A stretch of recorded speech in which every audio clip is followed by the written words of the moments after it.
स्वातंत्र्य दिनानिमित्त महाराष्ट्र प्राथमिक विद्यामंदिर शाळेत 1 से बढ़कर विद्यार्थी. देशासाठी बलिदान देणाऱ्या महात्म्यांची वेशभूषा तर परिपाठाचे सादरीकरण. स्वातंत्र्य दिनाचे औचित्य साधून महाराष्ट्र शिक्षण समिती अंतर्गत निलंगा महाराष्ट्र प्राथमिक विद्यामंदिर मुख्य शाखा या शाळेच्या इयत्ता पहिली ब चे लहान विद्यार्थ्यांनी देशासाठी आपल्या प्राणांची आहुती देणाऱ्या थोर हुतात्म्यांच्या वेशभूषा परिधान करत देश स्वातंत्र्य लढ्यासाठी दिलेला लढा यावर परिपाठ पालक विद्यार्थ्यांच्या समोर सादरीकरण करत उपस्थितांचे मने जिंकली. तर शहरात प्रभात फेरी काढत भारत माता की जय, झाडे लावा झाडे जगवा, बेटी बचाव बेटी पढाओ, पाण्याचा जपून वापर करा, सांस्कृतिक सभेत वडीलधाऱ्यांचा आदर सन्मान अशा घोषणांसह हातात फलक निलंगा शहरात झळकत होते. निलंगा शहरातून महाराष्ट्र प्राथमिक विद्यामंदिर या शाळेच्या विद्यार्थी शिक्षक शिक्षिका यांचं कौतुक होताना दिसलं. परिपाठ सादरीकरण करताच इयत्ता पहिली ब च्या विद्यार्थ्यांसह शिक्षिका गिरी मॅडम या सगळ्यांचं पालकांनी कौतुक केलं. मित्रांनो, माझे नाव कृष्ण गुरु. मी आज तुम्हाला भारत छोडो आंदोलन या विषयी थोडक्यात माहिती सांगणार आहे. भारत छोडो आंदोलन भारतीय स्वातंत्र्य लढ्यातील सर्वात खूप मोठे आणि निर्णायक होते जन आंदोलन.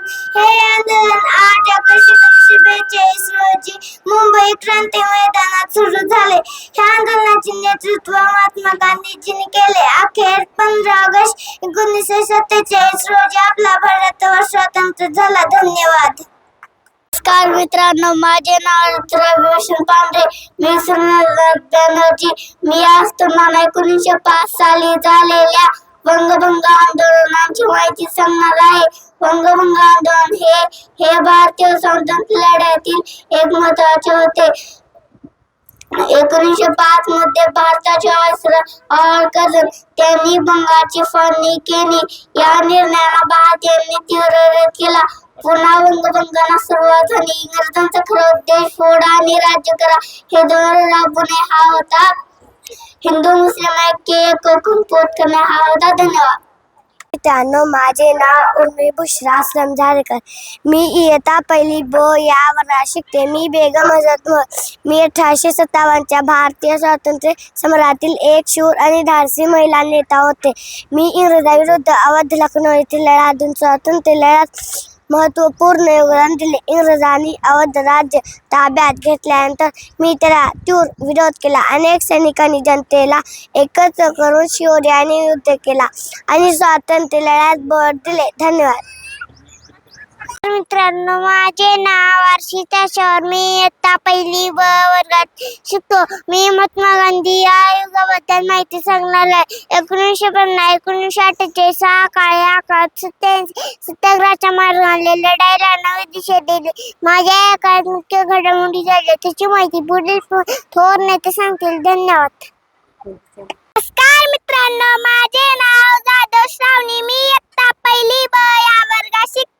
मी आज तुम्हाला चंपारण सत्याग्रह याची थोडक्यात माहिती सांगणार आहे. इंग्रज नेहमी पिकवणाऱ्या शेतकऱ्यावर अन्याय करत होते. निळी हे एक पीक आहे. या वनस्पतीच्या पानापासून गडद निळा रंग तयार केला जात असे.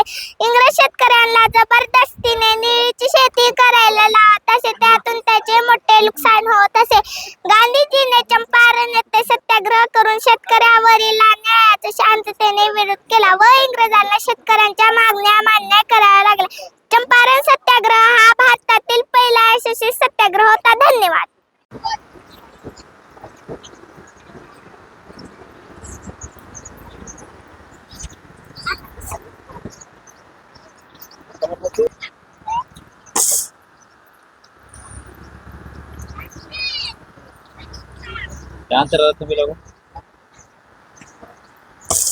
हर घर तिरंगा घर घर तिरंगा या उपक्रमाअंतर्गत महाराष्ट्र प्राथमिक विद्यामंदिर निलंगा येथे तीन दिवसासाठी हा जो आज 13 तारखेचा झेंडावंदन साजरा केला. त्या झेंडावंदनानिमित्त पहिली ब या वर्गातील मुलांनी आजच्या परिपाठात सादरीकरण केलेल्या थोर नेत्यांची माहिती बऱ्याच मुलांनी या ठिकाणी सादरीकरण केले. सर्व मुलांचं शाळेच्या वतीनं खूप खूप अभिनंदन आणि पालकांचंही या ठिकाणी खूप श्रेय आहे. त्यांचंही सर्वांचं अभिनंदन आणि वर्ग शिक्षकाचं विशेष अभिनंदन. अशाच नवनवीन ताज्या घडामोडी पाहण्यासाठी आजच आमच्या YouTube चॅनलला लाईक करा, शेअर करा, सबस्क्राईब करा आणि हो बेल आयकॉन प्रेस करायला विसरू नका.